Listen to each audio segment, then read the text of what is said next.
नमस्कार, आप देख रहे हैं आवाज इंडिया, देश की भरोसेमंद आवाज और मैं हूं इशिता चक्रवर्ती। आइए एक नजर डालते हैं देश विदेश से जुड़ी 20 से बड़ी खबरों पर।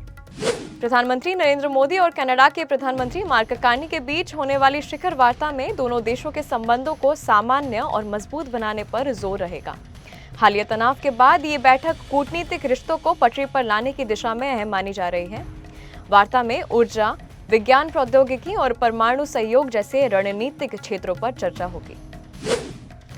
पश्चिम एशिया में बढ़ते तनाव के बीच संयुक्त अरब अमीरात में ईरान के हमलों ने चिंता बढ़ा दी है।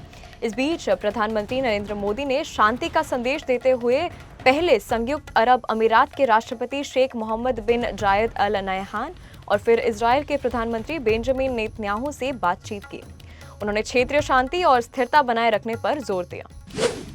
पश्चिम एशिया में बिगड़ते हालत को देखते हुए भारत ने सुरक्षा और कूटनीतिक सक्रियता बढ़ा दी है। प्रधानमंत्री नरेंद्र मोदी ने केंद्रीय मंत्रिमंडल की सुरक्षा संबंधी समिति की बैठक की। बैठक में ईरान इजरायल संघर्ष और क्षेत्र में फंसे भारतीय नागरिकों की सुरक्षा में समीक्षा की गई। अमेरिकी सेंट्रल कमांड ने ईरान के इस्लामिक रिवॉल्यूशनरी गार्ड कॉर्प्स के मुख्यालय को नष्ट करने की पुष्टि की। सेंट्रल कमांड के अनुसार ये संगठन पिछले 47 वर्षों में 1000 से अधिक अमेरिकियों की मौत के लिए जिम्मेदार रहा है। इस कार्रवाई को अमेरिका ने आतंक के खिलाफ बड़ी सफलता बताया है। अमेरिका और इजरायल के हमलों के बीच ईरान समर्थित हिजबुल्लाह ने इजरायल पर रॉकेट और ड्रोन से हमला किया। जवाब में इजरायली सेना ने लेबनान में हिजबुल्लाह के ठिकानों को निशाना बनाया। सीमा क्षेत्रों में हालत बेहद तनावपूर्ण बने हुए हैं। ईरान के पवित्र शहर कोम की जामकरण मस्जिद पर लाल झंडा फहराया गया है, जिसे शिया परंपरा में प्रतिशोध का प्रतीक माना जाता है। ये झंडा आमतौर पर बड़े अन्याय या युद्ध की तैयारियों के संकेत के रूप में लगाया जाता है। ये कदम सर्वोच्च नेता आयतुल्लाह अली खामनेई की मौत के बाद उठाया गया। कांग्रेस ने अमेरिका और इजरायल द्वारा ईरान के सर्वोच्च नेता आयतुल्लाह अली खामनेई की कथित लक्षित हत्या की कड़ी निंदा की। पार्टी ने ईरान की जनता और वैश्विक शिया समुदाय के प्रति संवेदना जताई। कांग्रेस ने संविधान के अनुच्छेद 51 का हवाला देते हुए शांतिपूर्ण समाधान की वकालत की। AIMIM के प्रमुख असदुद्दीन ओवैसी ने आयतुल्लाह अली खामनेई की हत्या की निंदा की। उन्होंने अमेरिका और इजरायल की कार्रवाई को कायरतापूर्ण बताया। ओवैसी ने कहा कि इससे पश्चिम एशिया में अस्थिरता और बढ़ेगी। उन्होंने तेल की कीमतों में संभावित उछाल को लेकर भारत की अर्थव्यवस्था पर पड़ने वाले असर पर चिंता जताई। पश्चिम एशिया में बढ़ते तनाव का असर दिल्ली हवाई अड्डे पर भी देखने को मिला। कई उड़ानें रद्द की गई और कई में देरी हुई। यात्रियों को लंबा इंतजार करना पड़ा, जिससे असुविधा बढ़ी। एयरलाइंस ने परिचालन कारणों का हवाला दिया है। हालत सामान्य करने के प्रयास जारी है। राष्ट्रपति द्रौपदी मुर्मू इंदिरा गांधी स्टेडियम में दिल्ली सरकार की 4 प्रमुख योजनाओं का शुभारंभ करेंगी।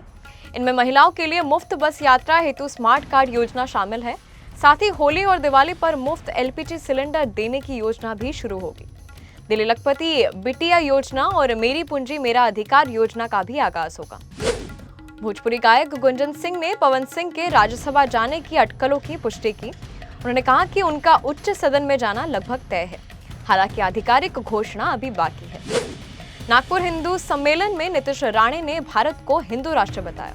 उन्होंने कहा कि देश में 90% हिंदू रहते हैं। राणे ने दावा किया कि संविधान के प्रारंभिक मसौदे में सेक्युलर शब्द नहीं था। उनके बयान पर राजनीतिक बहस तेज हो गई है। कांग्रेस नेता सचिन पायलट ने प्रधानमंत्री नरेंद्र मोदी की टिप्पणी को दुर्भाग्यपूर्ण बताया। उन्होंने कहा कि किसी संवैधानिक पद पर आसीन व्यक्ति को संयमित भाषा का प्रयोग करना चाहिए। पायलट ने अजमेर में दिए गए बयान को सत्य से दूर बताया। उन्होंने राजनीतिक संवाद में मर्यादा बनाए रखने की बात की। सोमवार को निफ्टी 25,178 के मुकाबले 24,659 पर खुला।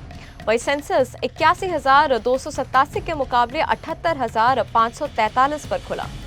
शेयर बाजार में आज आई गिरावट के पीछे असल कारण मध्य पूर्व में चल रहा युद्ध है। इजरायल ईरान युद्ध के कारण सोने की कीमतों में तेजी आई। राजधानी दिल्ली में 24 कैरेट गोल्ड की कीमत 1,73,240 रुपए प्रति 10 ग्राम हो गई है। मुंबई की कीमत 1,73,090 रुपए प्रति 10 ग्राम है। जावेद अख्तर ने ईरान पर हमले के बाद कड़ी प्रतिक्रिया दी। उन्होंने खामनेई की मौत पर चिंता जताई। अख्तर ने डोनाल्ड ट्रंप और बेंजामिन नेतन्याहू पर सीमाएं लांघने का आरोप लगाया। उन्होंने कहा कि इस तरह की कार्रवाई से वैश्विक संतुलन प्रभावित होगा। अल्लू शिरीष की शादी की तैयारियां जोरों से है। उनकी हल्दी रस्म में परिवार और करीबी लोग शामिल हुए।